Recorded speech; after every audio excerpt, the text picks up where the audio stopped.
안녕하세요. 박준희의 영화처럼 살고 싶어 세 번째 시간입니다.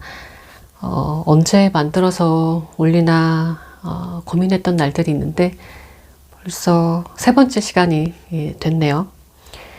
정말 시작의 반이라는 말이 정말 뻔한 말 같기도 하지만 진짜 시작하고 나니까 어떻게든 또 하나씩 만들어지네요.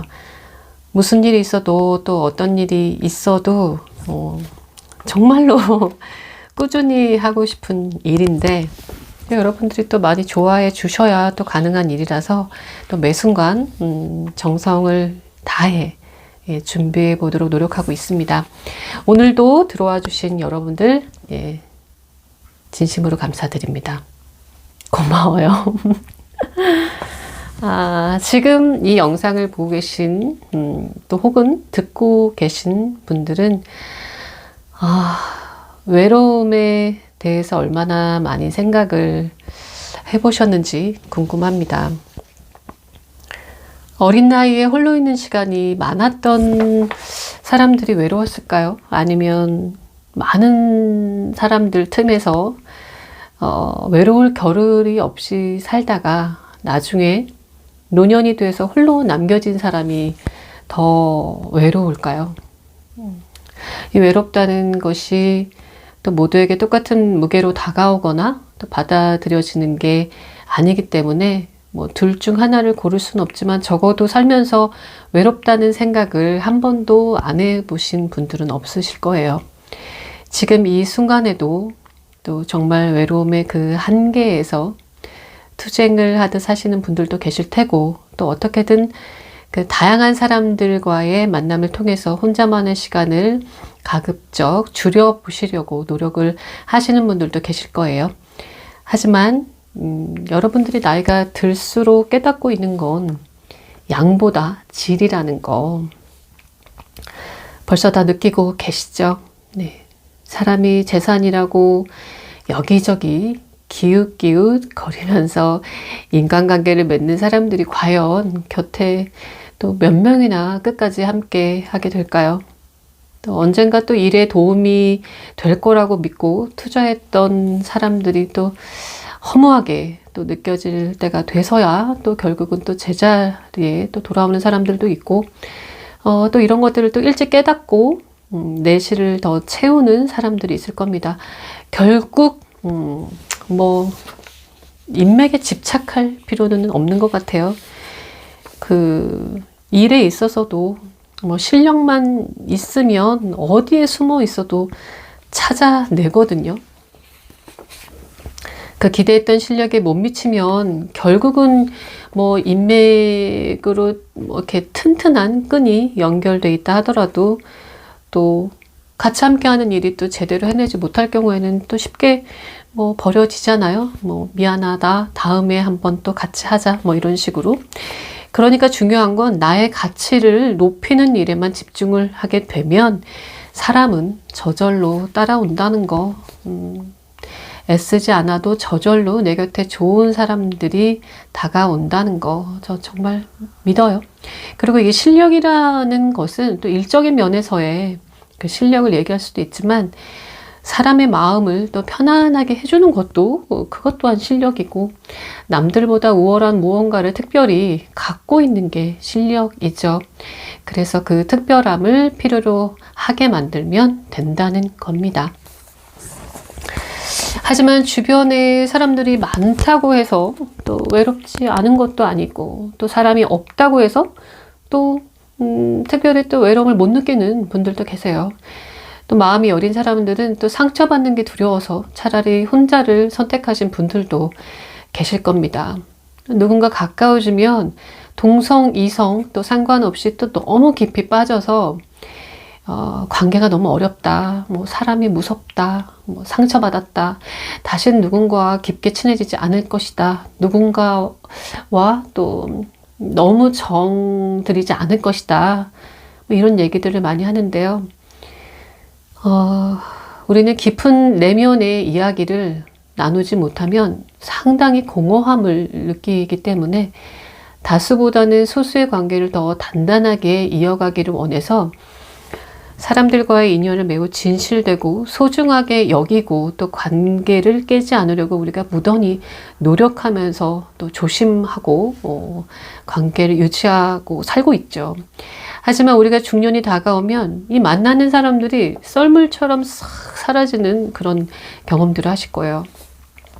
분명 갑자기 사라지는 건 아닌데 어느 시기가 되면 이렇게 우리가 게임 있죠. 둥글게 원을 이렇게 돌다가 진행자가 호루라기를 불었을 때 그 몇 개의 의자만 가운데 있고 그리고 뭐 2명, 3명, 뭐 4명 뭐 이렇게 외치면 그 정해진 그 명수대로 순식간에 그 의자를 차지하는 게임 있잖아요. 그리고 그 의자에 또 앉지 못하는 사람들은 낙오가 되고요.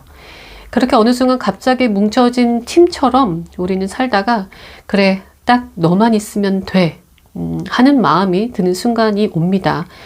가족 말고는 믿을 사람이 없다는 생각이 들 때쯤일 거예요. 하지만 우리가 또 가족만으로는 살 수가 없거든요. 부모님이나 형제들에게 또 나의 일상이나 고민들을 또 얘기할 수가 없으니까요. 지금부터 상당히 중요한 얘기를 하나 해드릴게요. 중요한 얘기인지 모르겠지만 제가 나름대로 터득한 건데요. 이게 쉽게 이해가 될지 모르겠어요. 우리가 그렇게 가까운 한 명만 있어도 사라지는 시기가 오는데요. 그 깊은 관계를 유지했던 사람이 나를 그 한 명으로 택하지 않으면 정말 혼란스러운 시기를 또 맞이하게 됩니다. 나는 너를 골랐는데 넌 왜 나를 안 골라? 이런 일이 생겨서 또 충격 아닌 충격을 받게 되죠. 집안 이야기나 남들에게 쉽게 하지 못했던 이야기를 우리가 여러 명한테 계속 할 수는 없거든요. 고민이 있는데 이 친구한테 얘기하다가 또 내가 이 친구한테 어디서부터 어디까지 얘기를 했지? 그럼 되게 피곤하거든요. 그래서 얘기했던 사람한테 이어서 얘기를 하게 돼요. 근데 그만큼 집중하면서 들어주는 사람들이 생각보다 우리 곁에는 많지 않아요. 그래서 집중해서 나의 이야기를 들어주는 그 한 사람을 우리가 고르는 시기가 있어요. 그래, 이 사람한테만 내 속 얘기를 하면 되겠구나 하고 의지를 하게 됩니다.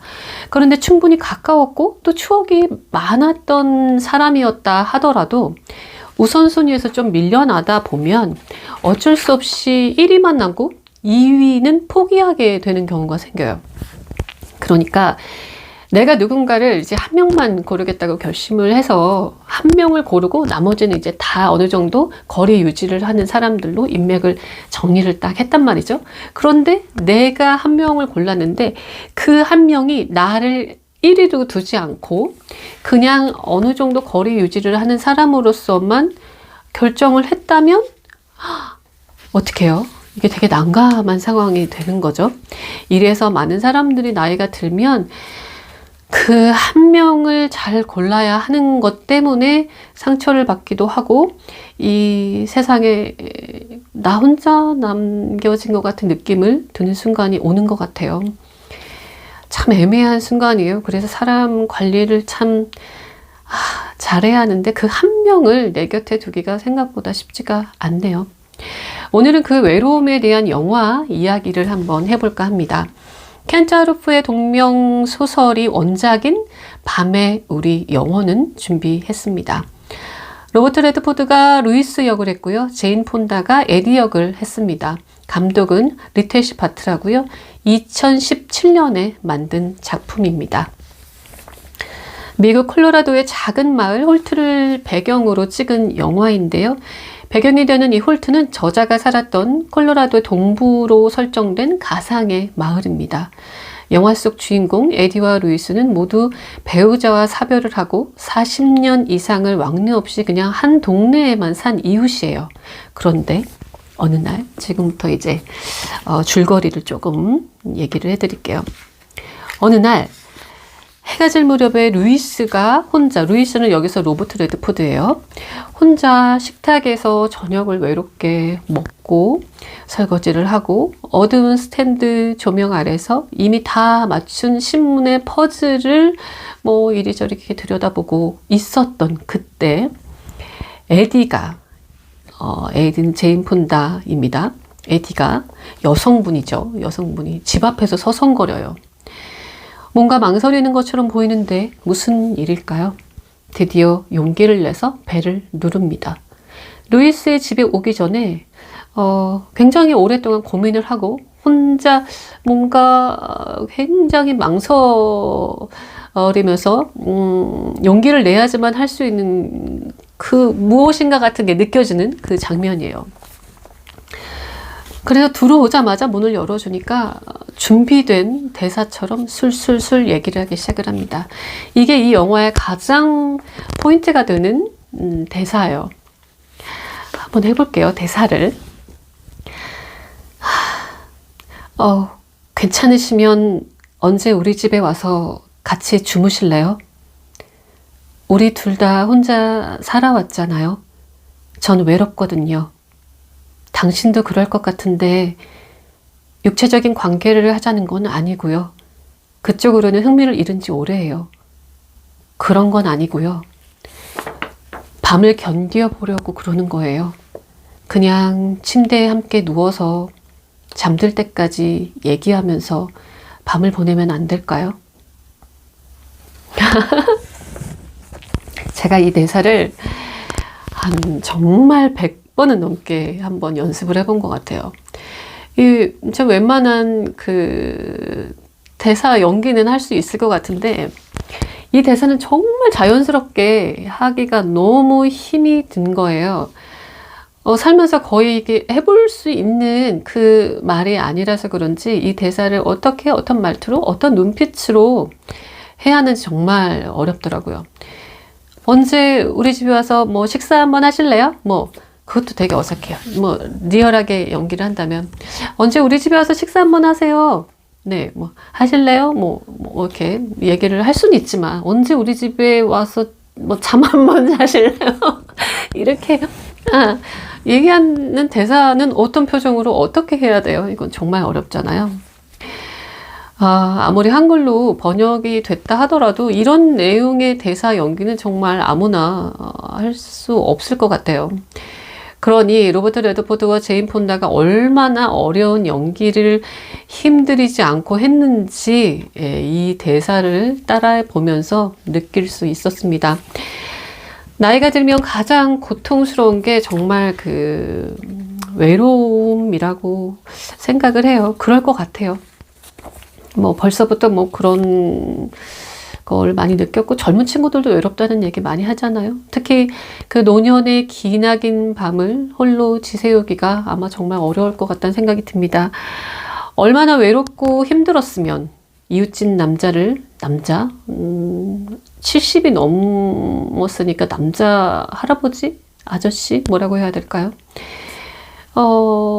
그렇게 동네에서 한 40년 동안 그냥 알고 지낸 이웃, 동년배인 남자의 집에 찾아가서 이런 놀라운 제안을 했을까요? 그녀의 용기가 정말 대단하죠. 너무 충격을 받은 이 루이스, 로버트 레드포드가 정말 표정이 인상적이었어요. 연기를 너무 잘해서 그런지 이 당황스러운 이 장면이 그대로 정말 실제처럼 전달이 됐어요. 무료하게 혼자 식사를 하고 그 적막한 일상을 보내고 있던 루이스에게 뭐라고 설명하기 힘든 시간, 선택의 시간이 찾아왔는데요. 뭐 젊은 때는 우리가 고민을 많이 하고 결정을 내려도 또 후회할 수 있는 일이 많지만 나이가 들면 고민하는 시간은 짧아지고 또 행동은 빠르고 그리고 뭐 실수가 됐다 하더라도 후회도 별로 잘 안 하게 되는 것 같아요. 후회는 이미 의미 없다는 걸 우리가 나이가 들다 보면서 깨닫게 되니까요. 나이가 들수록 살면서 얼마나 사나라는 생각 되게 많이 하시죠. 아마도 살면 얼마나 살아? 뭐 이런 마음으로 살다 보니까 우리가 한 시간이 초침처럼 눈앞에 왔다 갔다 해서 고민하는 시간이 아마 조금씩 아깝다라는 생각을 하게 되지 않을까 싶어요. 루이스는 살면서 단 한 번도 고민해 본 적 없는 일을 지금 극중 나이 70세, 70 초반 정도 될 것 같아요. 이 나이에 지금 고민을 하고 있습니다. 더군다나 옛 애인도 아니고 친하지도 않았던 동네 이웃일 뿐인데 동네 아주머니가 손주도 있으니까 할머니예요. 어떻게 보면 갑자기 찾아와서 밤마다 얘기나 하면서 같이 자자고 하는데 어째요? 이게 무슨 일이랍니까? 아마 처음에는 잠시 말도 안 되는 일이라고 생각을 했을 거예요. 당연히 거절을 해야겠구나라는 생각을 하면서 얘기를 들었을 수도 있어요. 영화에서 보면 루이스가 너무 놀라서 보는 제 입장에서는 이걸 받아들이지 않겠구나 라는 그런 표정이었어요. 처음에는. 그리고 이게 영화 시작하자마자 이렇게 초반에 나왔던 장면이었기 때문에 에디가 좀 이상한 동네의 아주머니인가?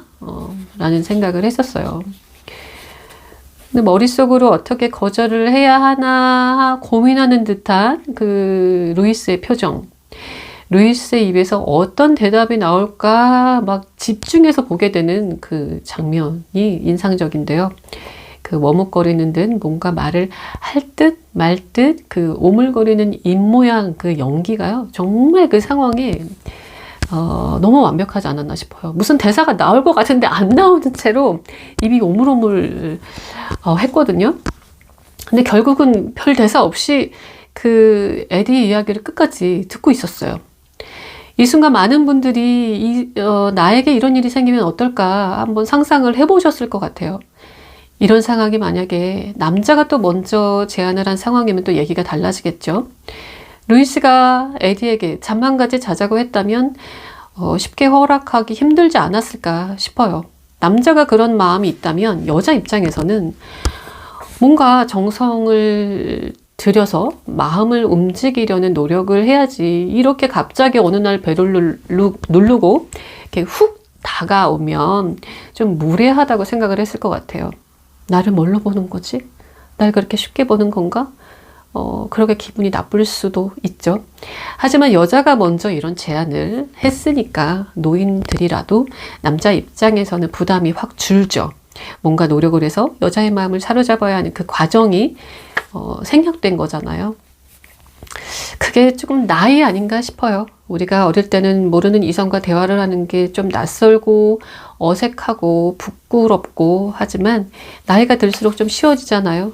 그 중년 정도가 되면 뭐 지나가는 사람들하고도 쉽게 뭐 얘기를 꺼낼 수도 있고 또 약국이나 마트나 미용실, 뭐 부동산 뭐 이런 곳에서 처음 본 사람하고도 막 집안 얘기도 하고 막 그럴 수 있잖아요. 그리고 더 나아가서 나이가 더 먹거나, 노인이 되면 혼자서도 막 중얼중얼 하게 되고, 애완동물하고도 대화를 잘 하잖아요. 그만큼 말이라는 게 조금 어려우면서도 나이 든 사람들은 대화 몇 마디 해보고 또 행동을 몇 가지만 봐도 어느 정도 사람을 파악하기 때문에 그냥 거칠거나 뭐 사납고 나쁜 사람만 아니다 싶으면 또 웬만해서는 다 이해하고 맞출 수 있는 게 나이 아닐까 싶어요.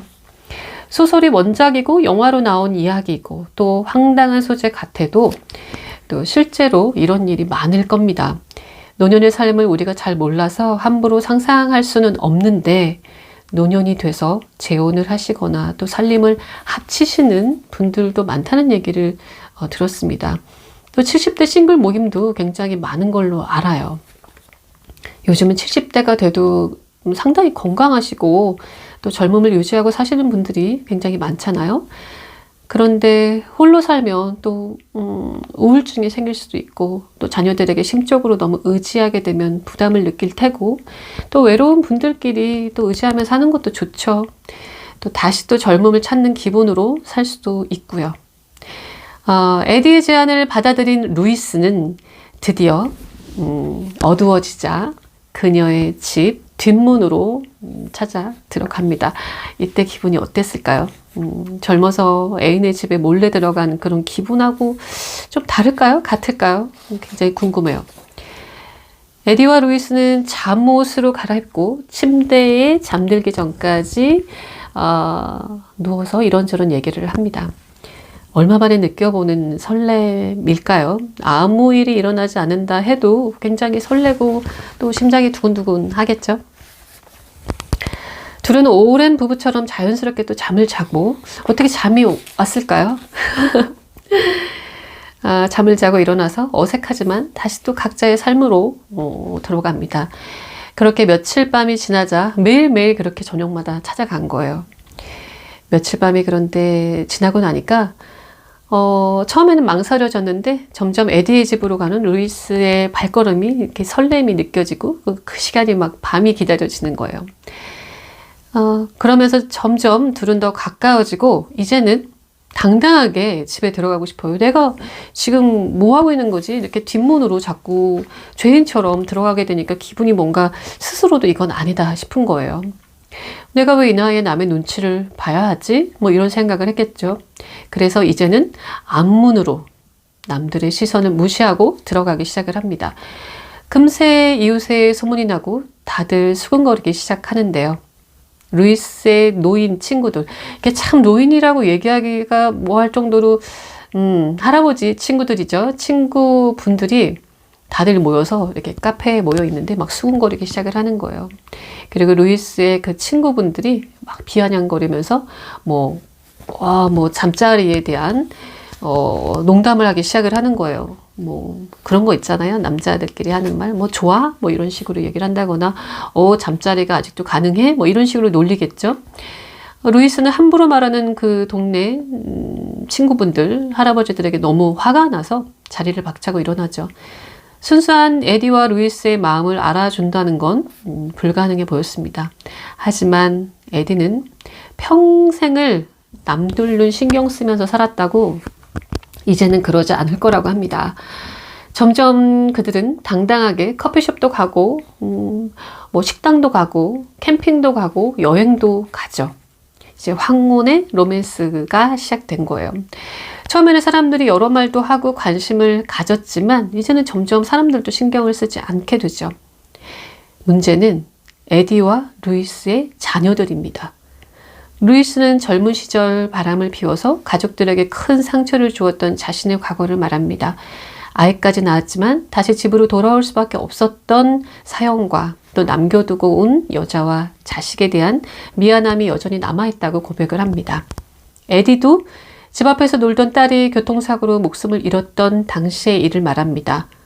아이들은 마당에서 놀고 그녀는 저녁 준비를 위해서 집으로 들어갔는데 급정거하는 소리가 나고 비명소리가 들려서 뛰쳐나가 봤더니 딸아이가 쓰러져 있었다고 말입니다.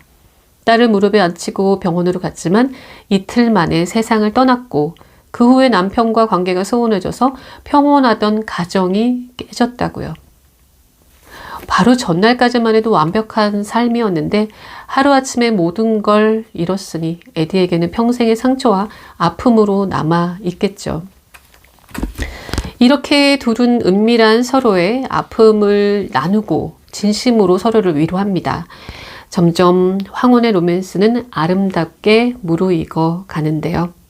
그런데 에디의 아들이 나타나서 정말 분위기를 망쳐버립니다. 보통 엄마의 재혼을 적극 찬성하는 아들들이 그렇게 많지 않기 때문에 아마 어떤 이유를 대서라도 싫은 내색을 했을 거예요. 켄트 하르프 원작의 소설로 나온 글 하나를 제가 읽어드릴게요. 네 말이 맞다. 좋아하거나 잘 알지도 못했지. 그런데 바로 그게 내가 지금 좋은 시간을 보내는 이유란다. 이 나이에 누군가를 알아가는 것, 스스로가 그녀를 좋아하고 있음을 깨닫는 것, 알고 봤더니 온통 말라 죽은 것만은 아니란 걸 발견하는 것 말이다. 그리고 루이스는 에디에게 묻습니다. 진실은 이게 좋다는 것, 아주 좋다는 것, 이게 사라진다면 아쉬울 거라는 것. 당신은 어떤데요? 아주 좋아요. 에디가 대답합니다. 기대했던 것보다 더요. 좀 신기해요. 지금 우리의 우정이 좋아요. 함께하는 시간이 좋고요. 밤의 어둠 속에서 이렇게 함께 있는 것, 이야기를 나누는 것, 잠이 깼을 때 내 옆에 있는 당신의 숨소리를 듣는 게 좋아요. 네. 이게 영화에서도 이런 식으로 대화를 합니다. 이제는 노인들의 삶만이 이런 고독 속에 사는 것 같지는 않습니다. 많은 현대인들이 고독을 받아들이며 살고 있지 않나 싶어요. 과거에는 혼자 사는 사람들을 주변에서 견디질 못하고 그래서 막 누군가든 짝을 맺어주려고 옆에서 어른들이 가만히 있지를 않았잖아요. 그래서 막 계속해서 누군가를 막 소개하려고 애썼죠. 혼자 사는 사람들을 굉장히 안쓰럽게 생각하고 뭔가 실패한 인생처럼 주변에서 대했던 것 같아요. 아마도 먼저 살아보신 어른들이시기 때문에 미우나 고우나 그래도 짝은 있어야 한다. 그리고 또 아플 때 필요하다. 또는 정말 혼자 사는 사람들의 어떤 그 끝을 봤을 거 아니에요? 그런 것들을 보면서 그래도 없는 것보다 있는 게 낫다 이렇게 생각을 해서 계속해서 막 짝을 지어주려고 노력들을 과거에는 하셨던 것 같아요. 지금 많이 그런 모습들이 많이 줄었지만요. 분명 틀린 이야기는 아닐 텐데요. 우리가 지금 아직까지 중년 정도까지만 해도 뭔가 바쁘게 살려면 바쁘게 살 수 있는 일들이 많이 있잖아요. 하루가 부족할 만큼 바쁜 날들을 보내곤 있어서 뼈저리게 외로움을 느끼는 것을 아직까지는 우리가 느끼지 못할 수도 있어요. 심심한 거와 또 외로운 거는 좀 다르니까요. 나중에 무언가 할 수 있는 일들이 점점 줄어들고 또 할 수조차 없고 또 단순한 삶이 반복이 되면 그때는 하늘만 바라보고 있을 수도 없고 천정만 바라보고 있을 수도 없고 그때가 돼서 그냥 고민하자 라고 미뤄두고는 있지만 그때 가서 생각을 하면 좀 늦을지도 모르겠죠.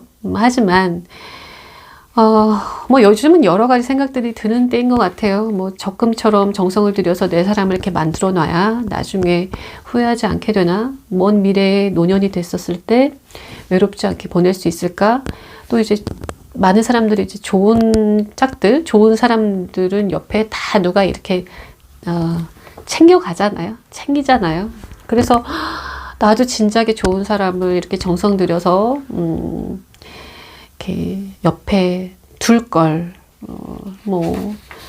또 언제든 새로운 인연이 또 나타날 거라는 기대로 쉽게 이별을 반복했던 사람들이 아마 많으실 거예요. 제가 제 노래 만들 때 이런 가사를 썼었는데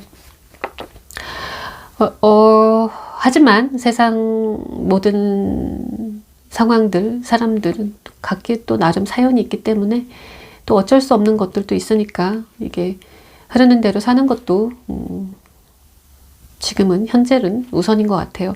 인연이라는 게 또 좋은 인연만 있는 건 아니잖아요. 차라리 없는 게 나은 인연도 있기 때문에 인연을 쉽게 또 맺었다가는 평생 또 후회하는 경우가 있어서 되게 조심해야 되고 잘 생각하고 잘 선택해야 하는 부분인 것 같아요. 에디 아들 진은 손주 제이미를 혼자 키우면서 살고 있어요. 그런데 일 때문에 아이를 봐달라고 엄마 에디에게 맡기고 갑니다. 그런데 아이가 하루 종일 휴대폰만 하고 있는 모습이 너무 안타까워서 루이스는 장난감 기차도 조립해주고 야구장도 데려가고 캠핑까지 하면서 정말 손주처럼 함께 시간을 보내줍니다.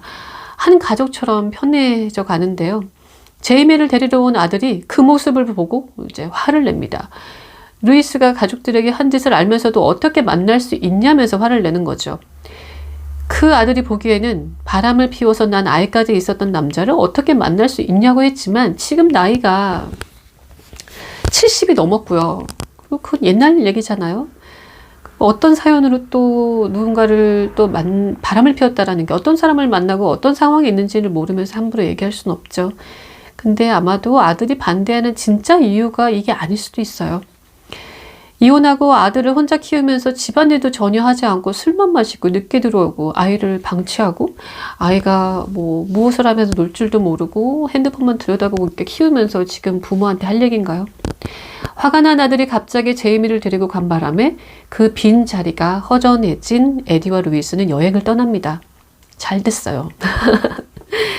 여행을 계기로 더욱 가까워진 둘은 이제 남의 눈을 전혀 신경 쓰지 않습니다. 동네 사람들도 이제 더 이상 관심을 두지 않아요. 그만큼 사람들은 남 신경 쓰지 않거든요.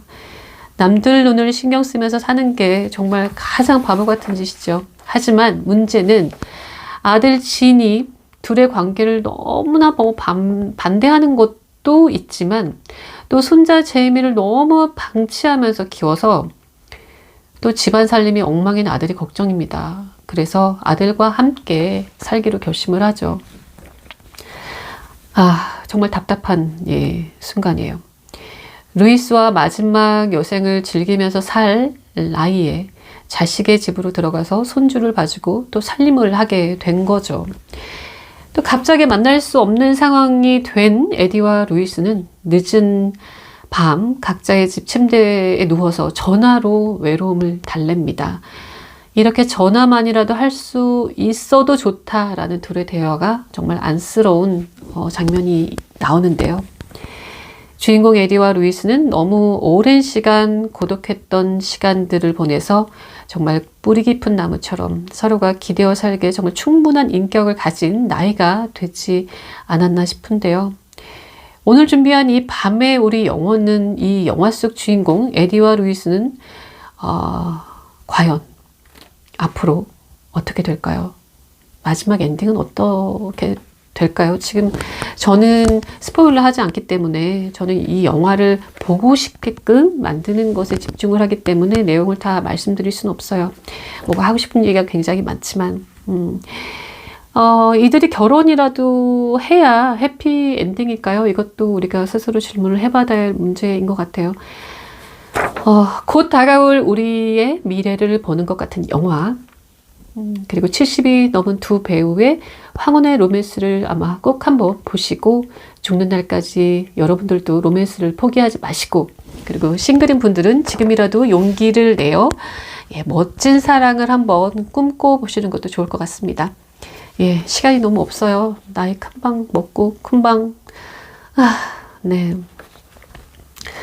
박준의 영화처럼 살고 싶어 에서 오늘은 밤에 우리 영혼은과 함께 했습니다. 다음 영화에서 만나요. 감사합니다.